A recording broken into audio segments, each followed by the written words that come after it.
자, 여러분, 그러면 2차 시 진행하도록 하겠습니다.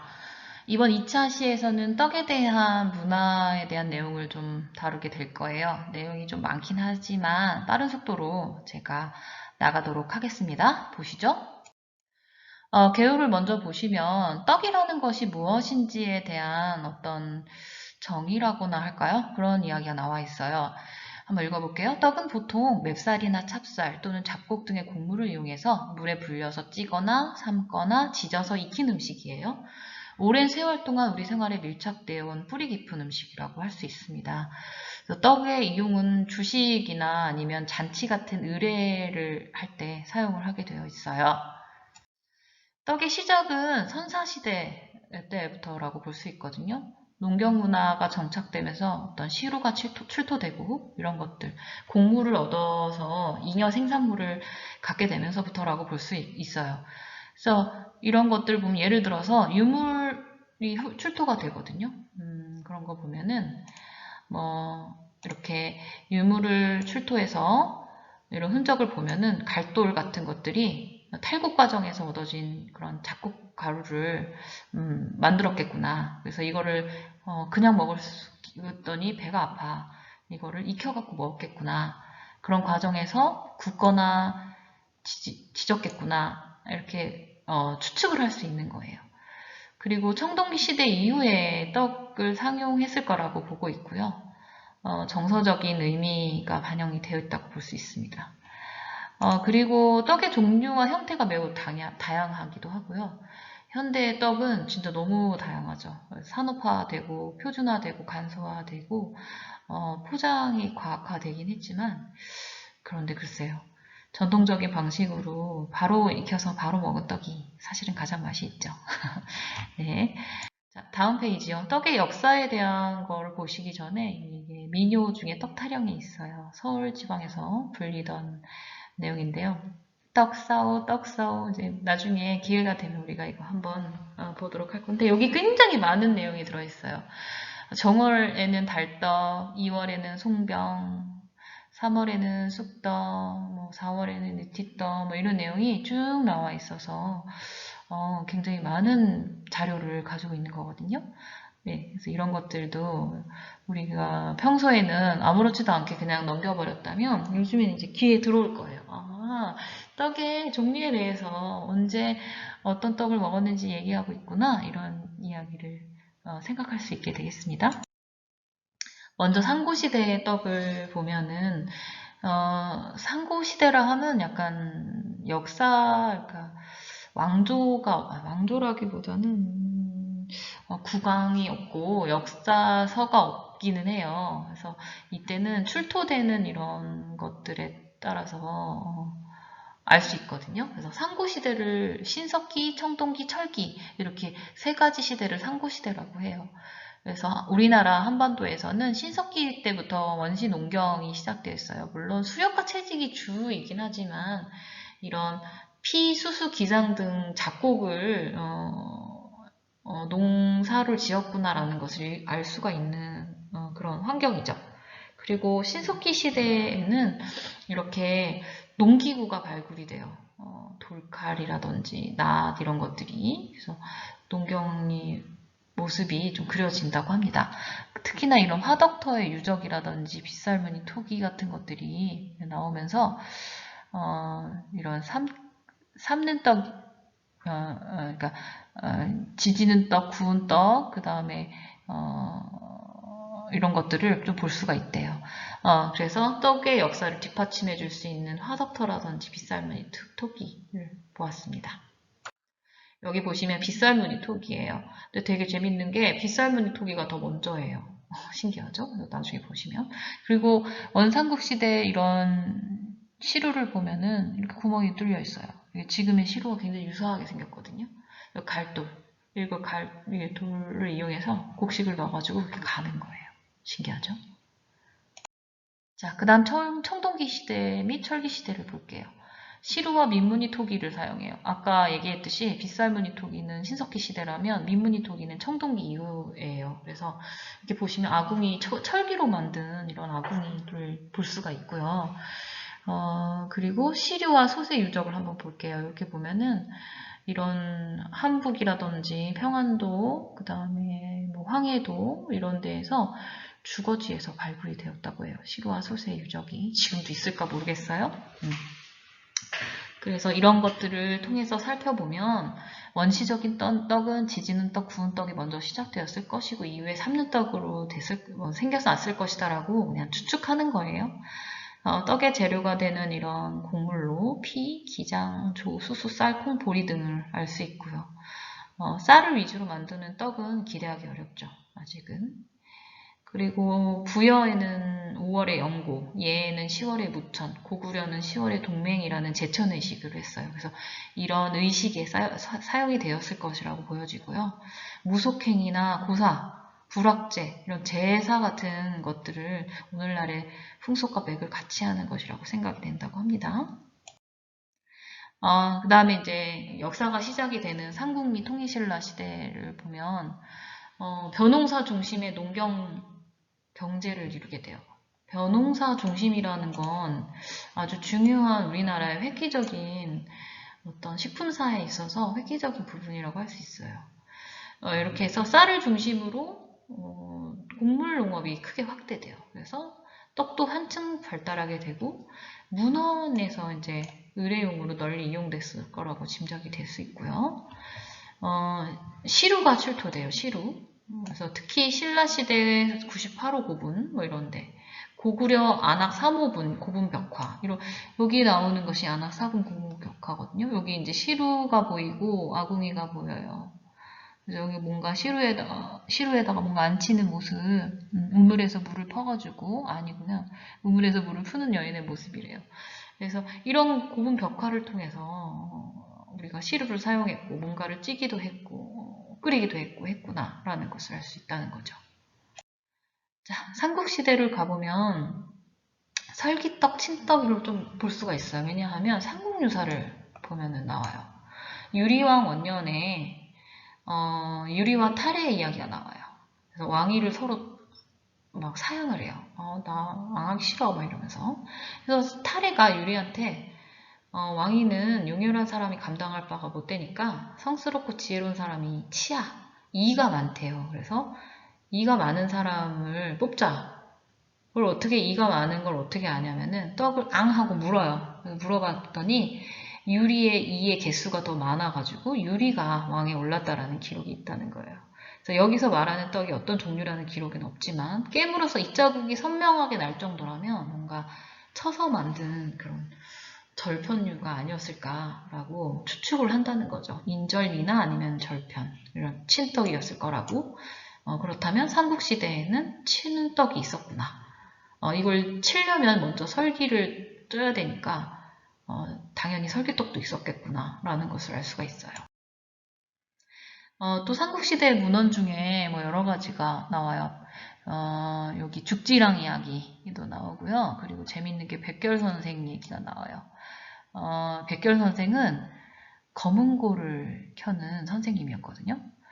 근데 세모, 설날이 됐는데 이웃집에서 떡방아 찢는 소리가 났지만 너무 가난해가지고 떡을 치지 못한 거예요. 왜 가난한 걸 알았냐면 이 백결이라는 의미가 백군대를 기웠단 뜻이에요. 꼬맸단 뜻이거든요. 옷을 백군대를 꼬매서 입었으니 얼마나 가난했겠어요. 그래서 검은고로 떡방아 소리를 내서 부인을 위로했다는 기록이 있대요. 제가 부인이라면 더 화날 것 같은데. 그래서 여기서 말하는 떡도 떡매로 쳐서 만드니까 가래떡, 절편, 인절미 같은 치는 떡이라고 생각할 수 있다는 거예요. 이 기록에서 세모의 떡을 하는 풍속이 일반화되었음을 짐작하게 할 수 있고요. 비로소 치는 떡의 확실한 면모를 살펴볼 수 있었다고 합니다. 재밌죠? 자, 다음 시루떡에 대한 내용이 나와 있어요. 그쵸? 한번 보시면 될 것 같아요. 삼국유사에 대한 내용이니까. 그리고 소두병, 대두병, 전병 이런 얘기가 나와요. 일본의 천장원 문서 이런 게 이게 일본에서 쓴 기록이에요. 그래서 떡 만드는 방법에 대해서 소개를 하고 있거든요. 이제 고려의 떡이다 막 이러면서 소개를 하는 거예요. 소두병, 대두병, 전병 이런 것들이 있대요. 그래서 일본에서는 이런 시루떡보다 모찌 형태가 굉장히 전승이 많이 되었는데 우리나라는 이제 시루떡이 많았다는 거죠. 그렇죠? 그리고 고려시대에는 강력한 왕권 중심의 나라였어요. 그죠? 관료제도나 불교. 불교라는 것은 고려시대에서 뗄 수 없는 내용이죠. 그래서 건농정책을 했기 때문에 곡물이 생산이 증가가 되면은 약간 밥만 해먹기보다는 여러 가지 가공식을 생각하게 될 수 있거든요. 그래서 떡, 죽, 밥 등의 곡물 중심의 음식이 더욱 발달할 수 있었고, 그리고 숭불 정책, 불교를 숭상하는 정책이죠. 그래서 채식을 강조하고 차를 마시는 풍속이 전파되고, 그로 인해서 차와 함께 먹을 수 있는 떡과 과정류를 한층 더 발달시킬 수 있고 음식 문화의 격이 상승됐다고 볼 수 있겠습니다. 다음 떡에 관한 문헌 중에 고려시대에 이제 율고가 나와요. 율고는 밤율자를 쓴 거예요. 떡고자거든요, 이거는. 그래서 제가 다음 시간에 떡을 나타내는 그 단어에 대해서 좀 설명을 드릴게요. 그래서 이 율고는 한치운의 해동 역사에 나와요. 그래서 고려인이 율고를 잘 만든다고 칭송한 중국인의 견문이거든요. 그래서 고려인이 밤을 넣은 떡을 잘 만들어요. 이런 걸 소개한 거예요. 거가필용에도 나와요. 고려율고라고 고려율고라는 표현으로 나오네요. 그죠? 그리고 시고라는 떡도 있어요. 이거는 감시자예요. 그래서 말린 감을 함께 넣어가지고 나중에 이제 석탄병의 형태인 거죠. 그래서 이런 감설기 석탄병의 전신이라고 할 수 있어요. 그래서 이런 문헌들이 중국에 있는 문헌에서 볼 수가 있네요. 그리고 이수광의 지복유설은 사실은 조선시대의 책이지만 고려에 대한 기록이 있어요. 상사일에 청해병을 만들어서 이거를 으뜸으로 삼아요. 이런 얘기가 나와요. 그래서 청해병이라는 거는 쑥을 넣어서 만든 떡이에요. 그리고 송기, 삼산설기, 수수전병이 등장하거든요. 이게 왜 중요하냐면 고려 이전에는 쌀가루만 쪄서 만들던 설기류가 이 시기에 와서 이런 찹쌀가루에다가 밤, 쑥, 감, 대추 같은 걸 섞었다는 얘기라는 거예요. 그렇죠? 전병류도 나오지만요. 네, 그렇습니다. 그리고 여기서 말하는 송기라는 거는 소나무 속껍질이에요. 이거를 소나무 속껍질이 굉장히 갈색 빛인데 굉장히 색이 고와요. 그래서 이런 걸 이용해서 떡을 만들었어요. 그리고 송편무리로 보이는 떡들도 보이고요. 수단류도 보여요. 경단인데 여기서 말하는 떡수단이라는 거는 어떻게 보면 음료에 가깝긴 한데 꿀물에다가 동그랗게 절편 작게 만들어가지고 띄워 먹는 거예요. 어디서 많이 들어본 것 같지 않아요? 버블티? 버블티를 만드는데 꿀물에다가 우리는 떡을 띄워 먹었다는 얘기예요. 동국세식이 이런 책에도 나와요. 그래서 유두일에 먹는 풍속으로 이런 떡수단 얘기가 나옵니다. 그래서 여기 이세계 모금집 여기에서도 수단 얘기가 나와요. 백설기같이 흰 살결이 달고 신맛이 섞였더라. 오래 씹으면 청량한 맛이 몸서리치고 막 이렇게 얘기 나와요. 자, 그 다음 고려시대에 상화라는 떡이 있는데 여러분들 그 영화 쌍화점이라는 그 영화가 있죠. 그 쌍화점이 뭐냐면 고려시대에 상화를 팔던 가게예요. 그래서 고려는 우리가 조선이라고 생각하면 안 돼요. 고려시대는 굉장히 다르거든요. 고려 음식 문화도 굉장히 좀 독특해요. 여기 보시면 몽고와 잦은 교류라고 좋게 얘기했지만 교류라기보다는 교류도 교류지만 뭐 여러 가지 영향을 받게 돼요. 그래서 고려 음식 문화에 몽고 얘기를 빼놓고는 좀 이야기하기가 어려워요. 그래서 몽고에서는 떡을 밀가루로 만들거든요. 그래서 특히 술을 넣고서 부풀려서 만드는 이런 약간 찐빵 같은 걸 만들었어요. 그게 바로 상화예요. 그래서 고려 가요에 나오죠. 쌍화점에 쌍화사로 가고 회회압이 내 손목을 주여이다 이런 얘기거든요. 뭐 상화 얘기라기보다는 사실은 어떤 속세에 관련된 이야기가 되겠어요. 그래서 상화 파는 가게가 따로 있었음을 말해주기도 하고 상화라는 음식이 있었다는 얘기를 또 해주고 있는 거죠. 그래서 이 상화에 대한 얘기는 고려사라는 이거는 이제 역사서죠. 기록물이죠. 역사 기록물이죠. 이런 기록들을 통해서 알 수 있어요. 그렇죠? 자, 떡의 특징을 이제 볼게요. 떡은 과학적이고 합리적이래요. 예를 들어서 설기떡을 찔 때 꿀물을 내려서 고르게 들어가게 함으로써 떡의 탄력성 커지고, 이게 무슨 얘기냐면 우리가 떡을 찔 때 물을 준 다음에 물을 이렇게 넣은 다음에 잘 섞어가지고 그냥 땡 치는 게 아니라 체에다가 막 이렇게 골고루 쳐요. 그러면 공기가 막 들어가서 떡이 막 딱딱한 떡이 되는 게 아니라 포근포근한 떡이 될 수 있는 거예요. 신기하죠? 그리고 떡은 매우 다양해요. 그렇죠? 의식동원, 떡을 부재료로 약이성 효능을 가진 재료를 이용할 수 있고요. 그리고 다른 특징은 또 이제 더 살펴보면 되고요.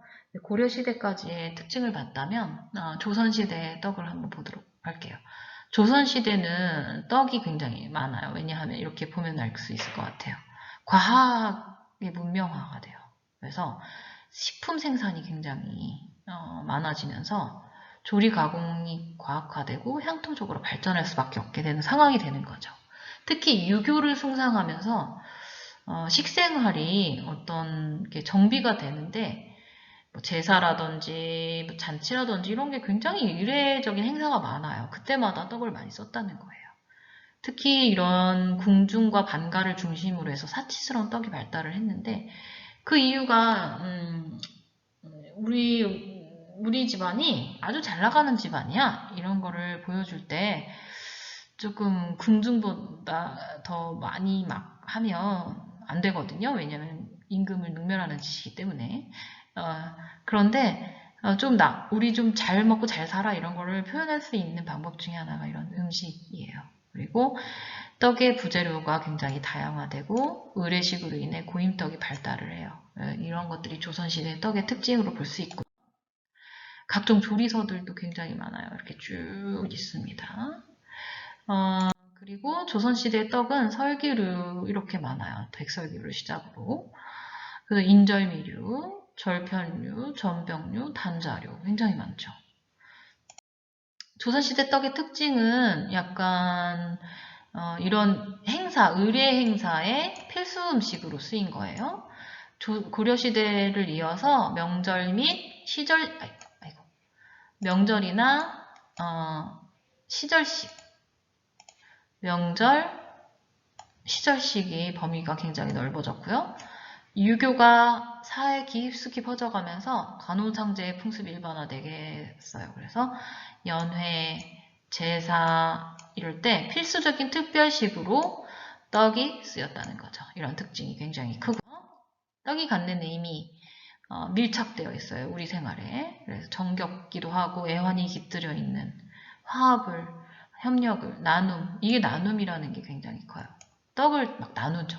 인내, 감사와 축복, 축제 이런 것들을 좀 더 다음 시간에 구체적으로 보도록 할 거고요. 식품학적 의의에 대해서 좀 영양학적이고 과학적이다. 맛과 질이 상승돼서 부재료를 섞어서 맛과 질, 영양학적으로 상승할 수 있다. 약식동원의 조리법이 존재해요. 고려 율고라든지 구선왕도고 이런 떡들은 이런 약이성 재료들을 사용을 한 떡이죠. 그리고 대표적인 약이성 떡이 여기 약떡이라고 불리는 것들이 좀 있습니다. 구선왕도고 복령조하고 설명이 되어 있으니까 여러분들 참고하시고요. 백합떡, 약식에 대한 설명도 들어있어요.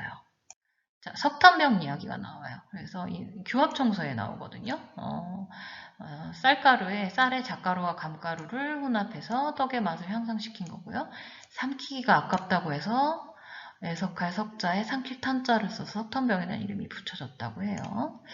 그래서 이런 내용이 나와 있습니다.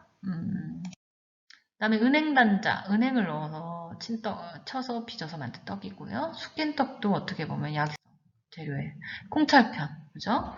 꿀편, 그죠? 그리고 절편에도 그냥 하는 게 아니라 쑥, 대추, 유자 이런 약이성 재료를 다양하게 넣을 수가 있어요.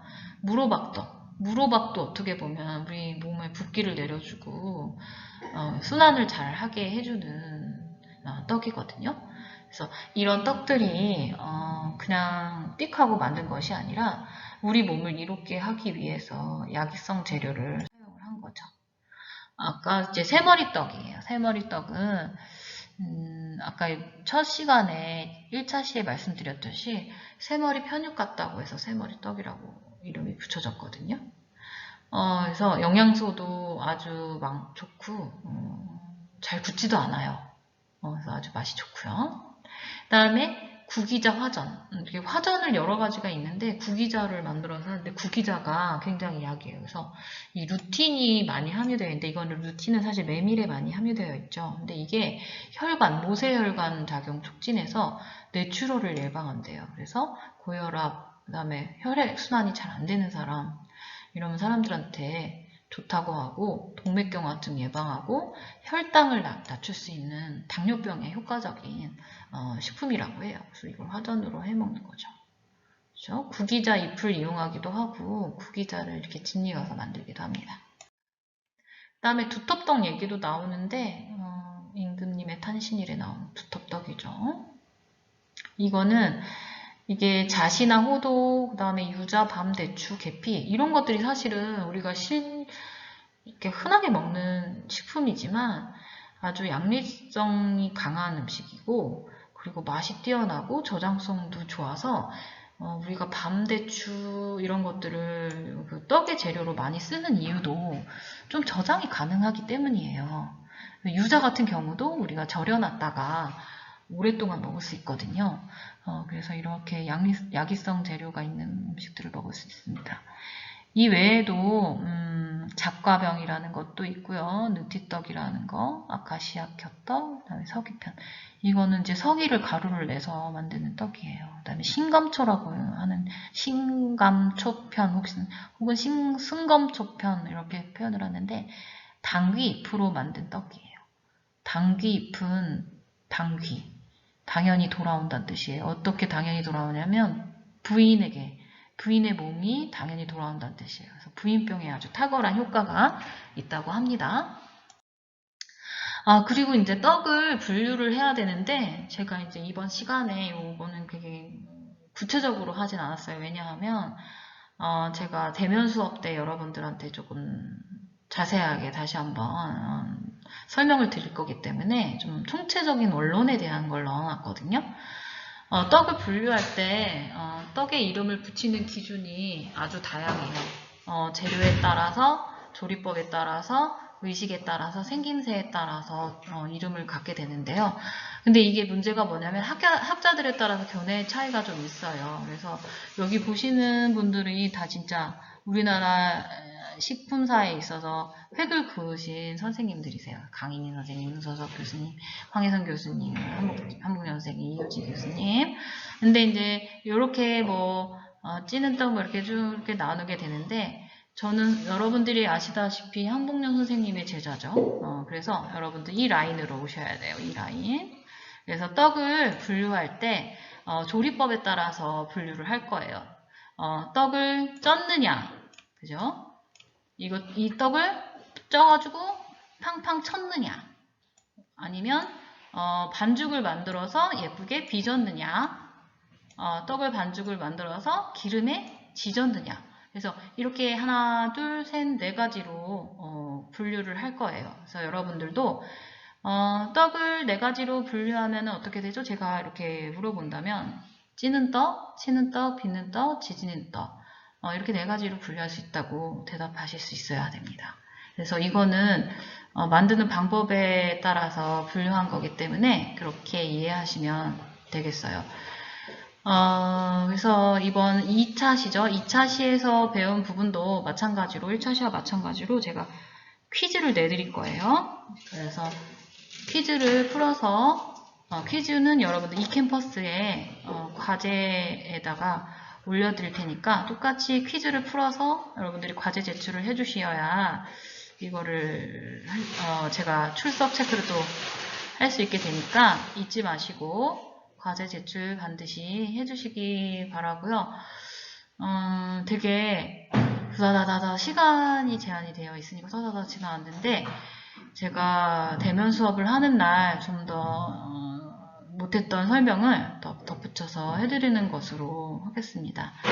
그러면 다음번 2차 시에는 한과에 대한 이야기를 할 거예요. 그래서 3차 시에는 한과에 대한 이야기를 할 거니까 잘 보도록 하겠습니다. 자, 그러면 이걸로 2차 시를 마칠게요.